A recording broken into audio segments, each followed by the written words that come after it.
Welcome to part 2 of the Ultimate Beginner's Guide to Legends of Runeterra. In the first part, link in the description, we learned all about the turn system, mana, and card types. This part is all about keywords. We'll discuss the basic keywords and what they do. Also linked in the description are some timestamps for every keyword, so if you only want a specific portion of the video, you're all set to go. Keywords are named effects that cards can have. Believe it or not, this is done in order to simplify the game. Otherwise, every card would have a paragraph of text explaining what it does. Yuck. This way, one word can convey what would take entire sentences, consolidating the text on cards. Knowledge at a glance. And trust me, once you experience a keyword once, it sticks with you and is easy to remember. Here's a list for you. Attune is really simple. When you summon a unit with Attune, you gain 1 spell mana. This means, for example, if you summon an Otterpuss on turn 1, you can then play the prank on the same turn.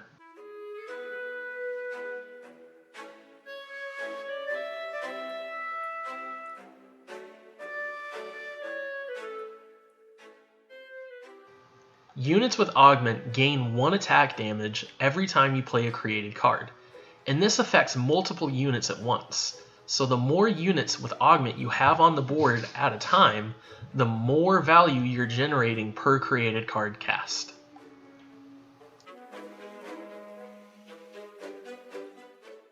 Barrier is a keyword that protects a unit from 1 instance of damage, be it from a spell or a unit. In this example, we want to use the Fiora to kill their 2/3, but she's dying in the process. We need a way to protect her from that 2 damage, so we'll cast the aptly named spell Barrier on her. This protects her from the damage, saving a very valuable unit. It's important to note that Barrier only lasts until the end of the round, so if you don't use it, you lose it. In this example, our opponent has played no units for me to use my Barrier on, so unfortunately it will be wasted.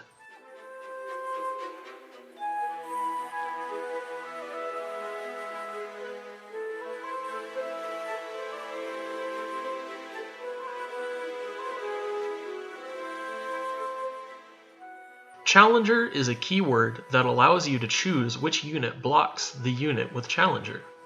In this example, we use our Laurent protege to challenge, or pull in, the enemy's Green Fang Warden. There is no way for the enemy to prevent this.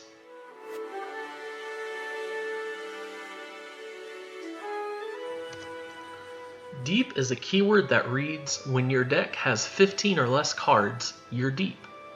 This means all units with the deep keyword are granted +3/+3. In this example, we go deep during combat, allowing our Sea Scarab to survive Valor's attack.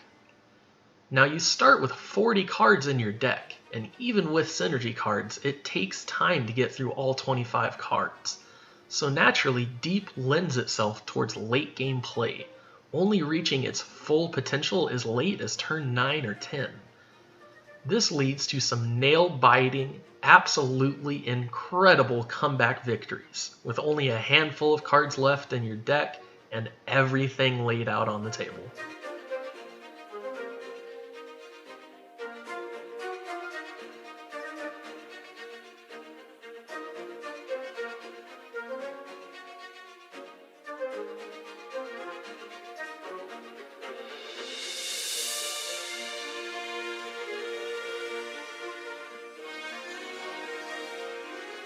Quick Attack allows a unit to strike the unit blocking it before it does when attacking.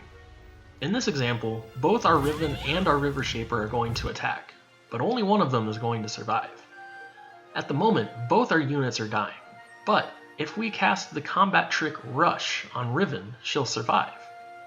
This is because she will strike first, before the enemy's unit has an opportunity to strike back. Essentially, as long as you have enough attack to kill an enemy, the enemy cannot strike back. Note that this affects attacking units only. On defense, this keyword does nothing.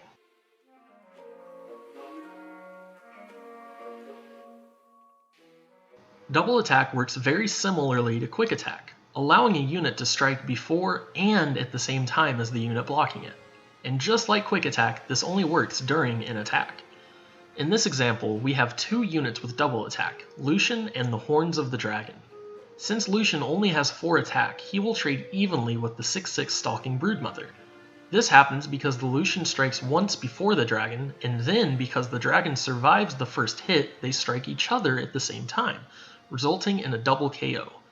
And since the Horns of the Dragon doesn't have Overwhelm, the second hit is lost.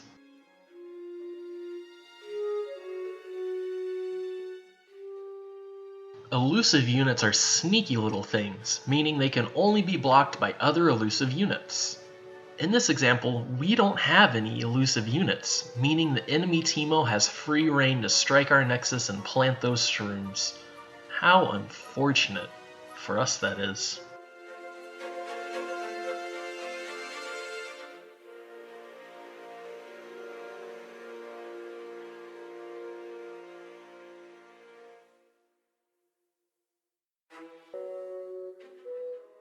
Ephemeral units are not long for this world, dying whenever they strike or at the end of the round.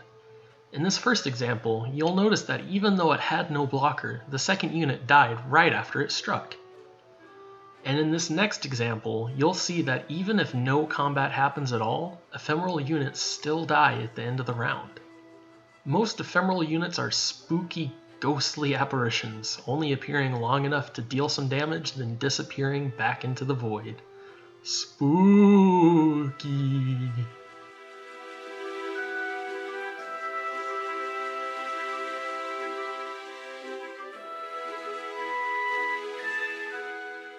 Speaking of not long for this world, fleeting cards are discarded from your hand at the end of the round.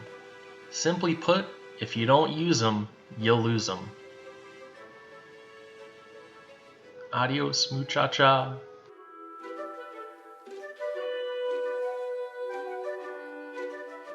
A unit that is frostbitten has its attack reduced to 0.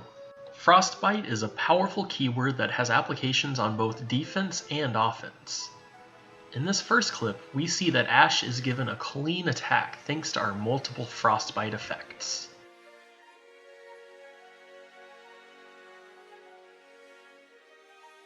This clip highlights how Frostbite can prevent your opponent's most powerful unit from attacking at all.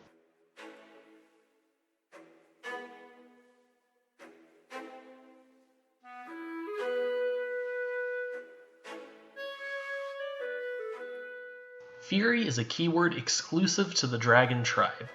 When a unit with Fury kills another unit with a strike and survives, it gains +1/+1. This fairly straightforward keyword gives wonderful flavor to dragons, allowing them to eat enemy units and grow stronger because of it.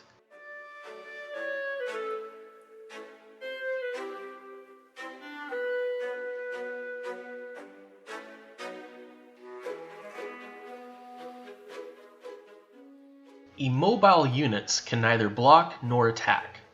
It's like when you're hard stuck at a rank. You can't go anywhere.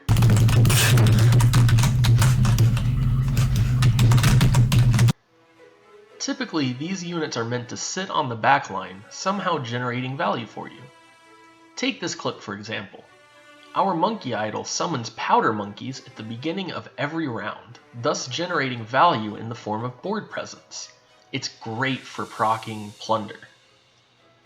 Kegs are another example of an immobile unit. Damage Lifesteal units deal heal your Nexus equal to the damage dealt. This includes strikes and effects. In this example, we're quite low on HP and could use a topping off. Thankfully, we have our tasty Faithfolk on the board already.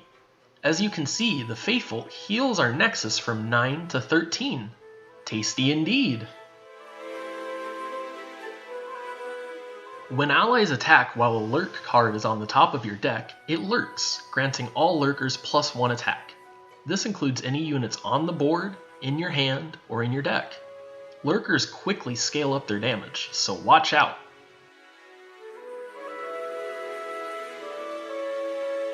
Overwhelm units deal any excess damage directly to the enemy Nexus. For example, If you have a 10 attack unit with Overwhelm being blocked by a 5 HP unit, that 5 extra damage almost goes over the top of the dead unit to go on and hit the Nexus. Now look at this example. At the moment we have 3 units attacking, but no damage is currently being dealt to the Nexus. But if we cast the combat trick Might on one of our units, let's say the 7-4, we give it Overwhelm. Subtract the HP of the blocker from the attack of our attacking unit to get the damage dealt to the enemy Nexus. In this case, that means 7 damage is being dealt directly to the enemy Nexus.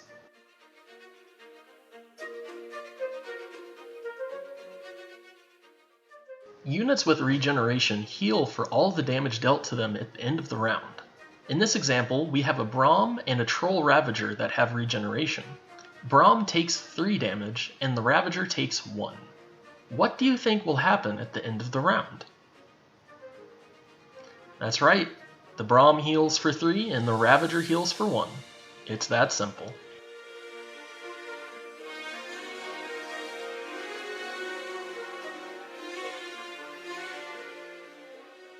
The first time each round that exclusively allies with Scout attack, rally. In other words, the first time you attack each round, if you only attack with units that have the Scout keyword, you get the attack token again and can perform another attack. This is great for leveling champions like Quinn or Misfortune, and also for dealing tons of damage.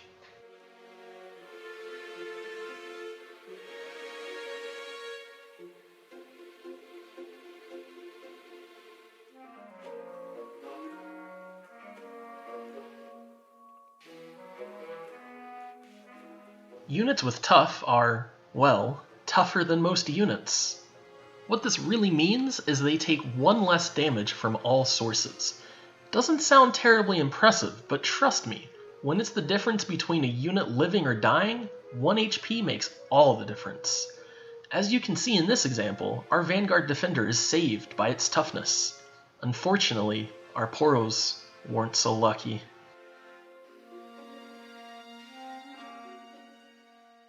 When declaring an attack, you can choose to challenge a unit with Vulnerable with any unit by dragging it into the blocking position. This is very similar to Challenger, with the bonus of being able to challenge using any unit you have, not being limited to those that have Challenger. This has huge synergy with cards like Renekton. In this example, Renekton levels up directly as a result of being able to challenge a low attack unit. When you grant something vulnerable, that unit will remain vulnerable until it dies or is silenced, meaning that even if you don't get it the first time around, you'll always have another chance next attack. Yes! Yes! I did it! Sorry for the screw that just went out there. I love a good list. There are more keywords out there, but these are the basic ones that you really need to know. And now that you have a basic understanding of the game, let's talk about combat.